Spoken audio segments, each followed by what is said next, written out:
Hi YouTube, don't forget to hit subscribe and the notification bell for more videos. This one's a bit more serious. It's about what to do when you hit rock bottom. How do you stay positive when things are not going well? I used to be more nervous about sharing advice publicly for a lot of reasons. Whatever those reasons were, you know, came crashing down last year. And I believe the reason why this happened to me when I explained to you what happened to me is because on a spiritual plane, I was not sharing my truth, not in the most authentic way possible. And that's why this bad event happened. So, what happened? So, I am a very positive person. For years and years, people commented on that even when I was in high school. I was a happy person. But I did not share my truth. I was scared of patriarchy. I was scared of suffering the consequences of sharing because there's so much fear-based advice out there to stay quiet, especially when you're a woman, and it came from people close to me too. But what happened when I didn't share my truth? I'll share what happened when I didn't share my truth properly. When I was in pain last summer, I hit rock bottom. I was in and out of the emergency room 4 times. Actually, and then I'll talk to you about the fifth time, what happened the fifth time. So, 4 times I was in and out of hospital. I had various symptoms of pain, abdominally, in my legs, sometimes in my groin, and I kept getting turned away from the hospital when I was in a lot of pain, just told to take stronger and stronger painkillers. They couldn't identify what it was. It wasn't life-threatening, so just take more painkillers and hope that it goes away.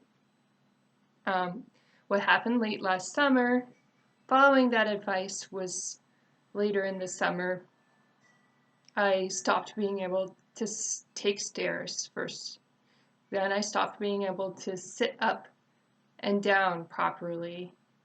It got very difficult to get out of bed, and I found ways to kind of cheat and still go to the bathroom by myself by using my upper body strength to pull my body up with a chair and a counter, but my legs basically stopped working.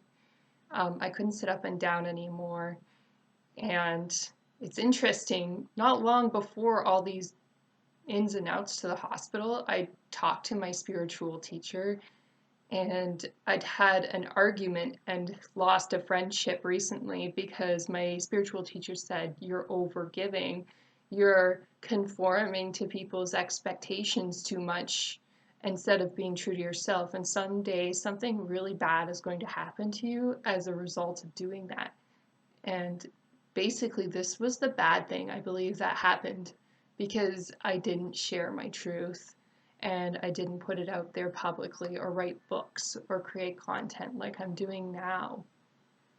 So the doctors couldn't figure out what was wrong with me for a really long time. The fifth time I was admitted into the hospital, the nurses could tell something was really wrong. The doctors wanted to turn me away again the fifth time, but the nurses knew I couldn't go to the bathroom by myself anymore. That's how bad I was. I couldn't sit up and down without a couple of nurses helping me. And the nurses were saying, "The doctors are crazy. I don't know what's wrong with them. Why are they turning away this girl? She can't walk by herself anymore." And that's my rock bottom.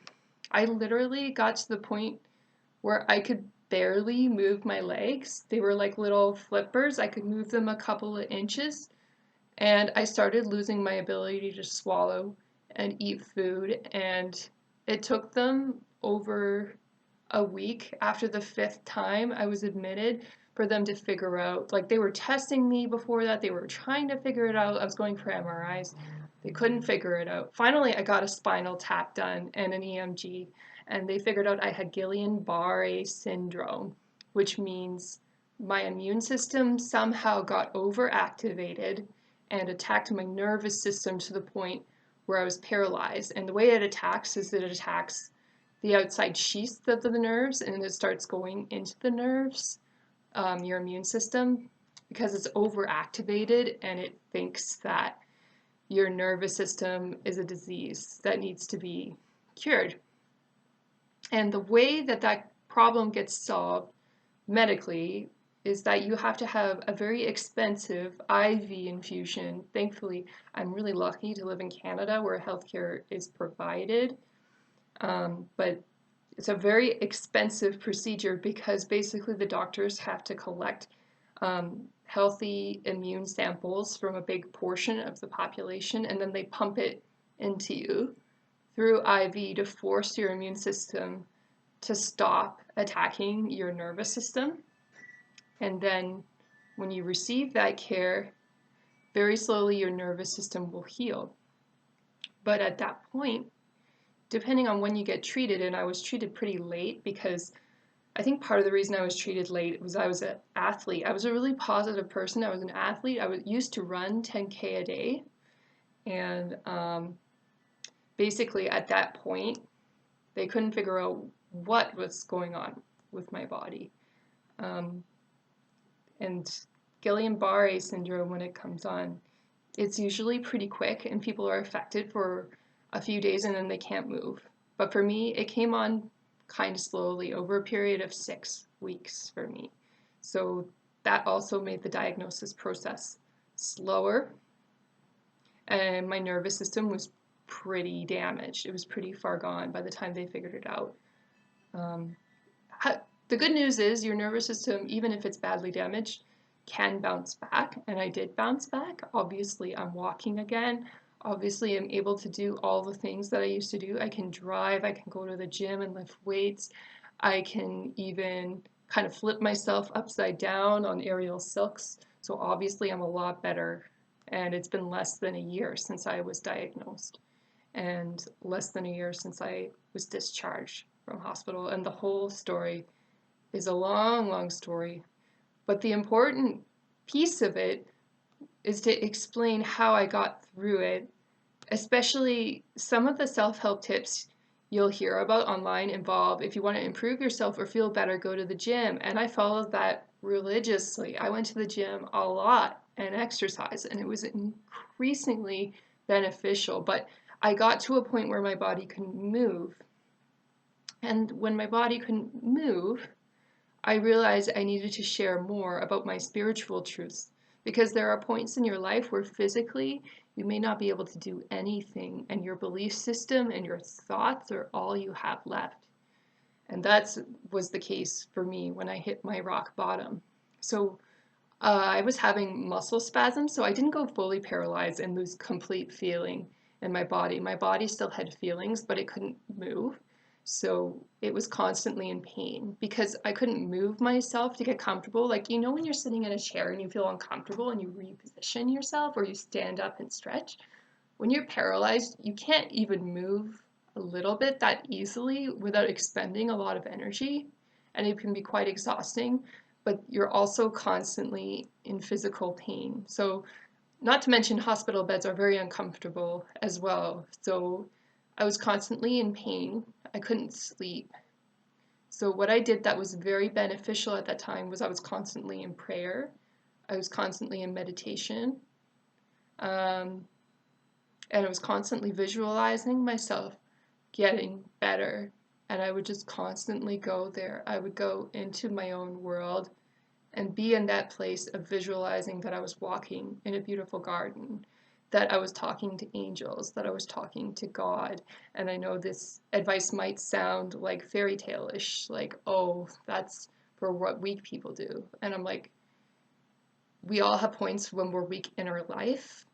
You know, maybe today you're very physically strong, you can go to the gym and you're really proud and you don't need, you think to yourself, to necessarily do prayer or meditation or talk about it. Why talk about it? Like, it's politically incorrect. My workplace might work out.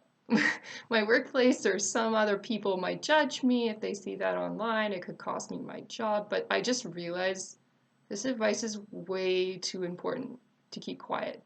This is the advice that saved me. And I had a recovery Even though my nervous system was really badly damaged, I healed 3 times faster than the average healthy recovery with this illness. That's how important this stuff is. And there are many, many tools out there of visualization, meditation, and prayer. The ones that I used the most was I would breathe and meditate. That was number one, and try to quiet my mind. Number two, I would visualize myself walking because that was the beautiful, beautiful image of me feeling fully recovered and strong again in the most important ways from paralysis. And number three is I would talk to guides and angels in my mind. Obviously, not out loud in mixed company with other hospital roommates and nurses, but in my mind, I would talk to them all the time and ask them questions all the time about why this was happening to me and what I could do about it. And not all the answers came right away.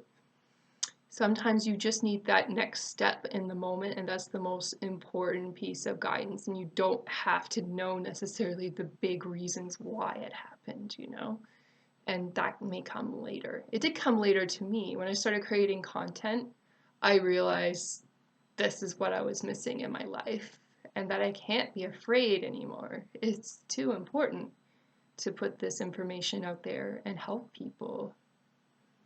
So that's how I got my positivity back when I was in a lot of pain, and it's a long story, but those 3 things were definitely the things that got the ball rolling for me. And then gradually I just progressed and progressed and progressed. I also took very seriously the medical advice that was given to me when I had those opportunities, and I had a lot of medical professionals look at me, and I'm very lucky that I had that kind of resources and support.